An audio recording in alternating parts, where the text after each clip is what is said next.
ಸಾವಿನೊಳಗೆ ನಾವು ಪ್ರತಿಯೊಬ್ಬರು ಭಾಗಿಯಾಗಬೇಕು. ಅಯ್ಯೋ ಪಾಪ ಅವ್ರಿಗೆ ಅಂತ ಮನುಷ್ಯ ಯಾಕೆ ಇರಲಿಲ್ಲ.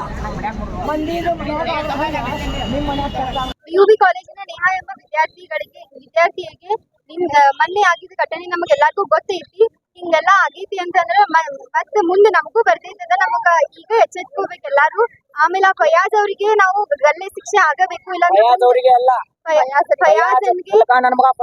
ಫಯಾಜನ್ಗೆ ಗಲ್ಲು ಶಿಕ್ಷೆ ಆಗ್ಲೇಬೇಕು. ಇಲ್ಲಾಂದ್ರೆ ಗುಂಡಾದ್ರೂ ಹಾಕ್ಲೇಬೇಕು ಅವನ್ಗ. ಈಗ ಆಕ್ಷನ್ ತಗೋಬೇಕು. ಇಲ್ಲ ಅಂದ್ರೆ ನಮಗೂ ಬರ್ಬೋದು ಮುಂದ. ಏನೇ ನಡೆದ ಈ ಘಟನೆ ನೋಡಿ ನಮ್ಮ ಮನೆಯೊಳಗೆಲ್ಲ ಕಾಲೇಜಿಗೆ ಕಳ್ಸೋ ಸಮೇತ ಅನ್ನಕತ್ತಾರ. ಇವತ್ತು ಹುಬ್ಬಳ್ಳಿ ಬಂದಿ ನಾಳೆ ಬಯಲು ಹೋಗಲ್ ಬರಂಗಿಲ್ಲ ಅಂತ ಏನ್ ಗ್ಯಾರಂಟಿ? ನಮ್ ಸರ್ಕಾರ ಎಲ್ಲೈತಿ ಇಂಥದೆಲ್ಲ ಮಾಡಾಕಂದ್ರ ಮನೆಯವ್ರ ಯಾವ ಗ್ಯಾರಂಟಿ ಮ್ಯಾಗ ಕಾಲೇಜ್ ಕಳಿಸ್ಬೇಕು? ಹಿಂಗಾದ್ರೆ ನಮ್ ಶಿಕ್ಷಣ ವ್ಯವಸ್ಥೆ ಏನಾಗ್ತೈತಿ, ನಮ್ ಭವಿಷ್ಯ ಏನಾಗ್ತೈತಿ ಅಷ್ಟು ಗೊತ್ತಾಗಂಗಿಲ್ಲ. ಅದು ಗೌರ್ಮೆಂಟ್ ಸರ್ಕಾರ ಯಾವ ರೀತಿ ಇದನ್ನ ತಗೋತೈತಿ ಗೊತ್ತಿಲ್ಲ, ಆಕ್ಷನ್ ತಗೋತೈತಿ ಗೊತ್ತಿಲ್ಲ. ಇವತ್ತನ ಅವಂಗ ಗುಂಡಿಟ್ಟರ ಸಾಯಿಸ್ಬೇಕು, ಇಲ್ಲ ನೇಳರ ಹಾಕ್ಬೇಕು ಅಂತ. ಇದಕ್ಕೊಂದು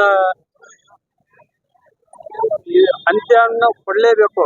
ಯಾಕಂದ್ರೆ ಫಯಾಜ್ ಅನ್ನುವಂತ ಒಬ್ಬ ವಿಕೃತ ಕಾಮಿ, ಅವನನ್ನ ಗಲ್ಲಿಗೆ ಏರಿಸಲೇಬೇಕು. ಈಗ ಒಂದ್ 2-3 ದಿನದಲ್ಲಿ ಅವನ್ನ ಯಾವುದೇ ಪರಿಸ್ಥಿತಿಯಿಂದ ಗಲ್ಲಿಗೆ ಏರಿಸಿದ್ರೆ ಇನ್ನೊಮ್ಮೆ ಮತ್ತೊಬ್ಬರು ಹೆಣ್ಮಕ್ಳ ಮೇಲೆ ಅಂತ ಅತ್ಯಾಚಾರಗಳು ನಡೆಯೋದಿಲ್ಲ ಅನ್ನುವಂತ ಭಾವನೆಯಿಂದ ನಾವೆಲ್ಲರೂ ಖಂಡಿಸ್ತಾ ಇದೀವಿ.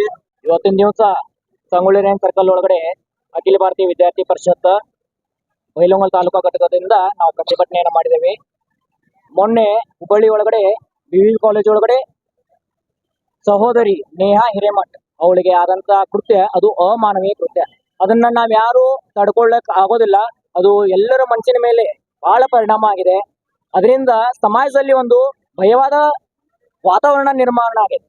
ಎಲ್ರು ನಮ್ಮ ಮಕ್ಕಳನ್ನ ನಾವ್ ಯಾವ ತರ ಶಾಲೆ ಕಳಿಸ್ಬೇಕು? ಶಾಲೆ ಅಂತಂದ್ರ, ಕಾಲೇಜ್ ಅಂತಂದ್ರ ಅದು ಸಂಸ್ಕಾರ ಕೇಂದ್ರ. ಅಲ್ಲಿ ಹೋಗಿ ನಮ್ಮ ಮಕ್ಕಳಿಗೆ ಶಿಕ್ಷಣ ಸಿಗೋದ್ರ ಮೂಲಕ ಅವರ ಜೀವನ ಅಭಿವೃದ್ಧಿ ಆಗ್ತದ, ಬೆಳವಣಿಗೆ ಆಗ್ತದ. ಈಗ ಅಲ್ಲಿ ಯಾವ ತರ ಕಳಿಸ್ಬೇಕು ಅನ್ನೋದು ಒಂದು ಮಾನಸಿಕತೆ ಎಲ್ಲರ ಹತ್ರ ಬಂದಿದೆ.